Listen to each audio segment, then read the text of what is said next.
সংস্কারের নামে দিনের পর দিন অনির্বাচিত সরকারের দেশ চালানো উচিত না বলে মন্তব্য করেছেন বিএনপি মহাসচিব মির্জা ফখরুল ইসলাম আলমগীর।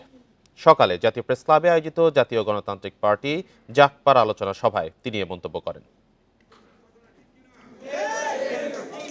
স্বাধীনতা, সার্বভৌমত্ব রক্ষা ও ২৪-এর ছাত্র জনতার অভ্যুত্থানের চেতনায় সবাইকে ঐক্যবদ্ধ করা শীর্ষক আলোচনা সভা।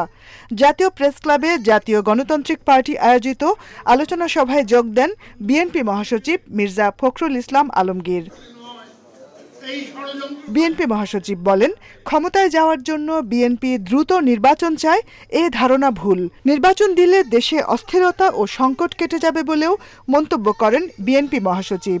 আমরা সংস্কার চাই, আমরা সংস্কার সবচেয়ে বেশি চাই। একই সঙ্গে আমরা এটাও চাই যে দীর্ঘকাল অনির্বাচিত সরকারের হাতে ক্ষমতা থাকা উচিত নয়। ভোটার হওয়ার বয়স ১৭ বছর করা প্রসঙ্গে প্রধান উপদেষ্টার বক্তব্যের সঙ্গে একমত নন বিএনপি মহাসচিব। তিনি বলেন, এটি করা হলে নির্বাচন আয়োজনে আরও দেরি হবে। নতুন একটি প্রস্তাব দিয়েছেন, সে প্রস্তাব হচ্ছে 17 বছর হবে আপনার ভোটার তালিকা হওয়ার জন্য আপনার ন্যূনতম বয়স। এখন তাহলে কি করতে হবে? আবার নতুন করে আপনার ভোটার তালিকা তৈরি করতে হবে। এটা করতে গিয়ে তাহলে আরো সময় যাবে। মানুষের একটা ধারণা তৈরি হচ্ছে, আমার না কিন্তু ধারণা তৈরি হচ্ছে যে এই সরকার ইচ্ছাকৃতভাবে নির্বাচন প্রক্রিয়াকে বিলম্বিত করছে।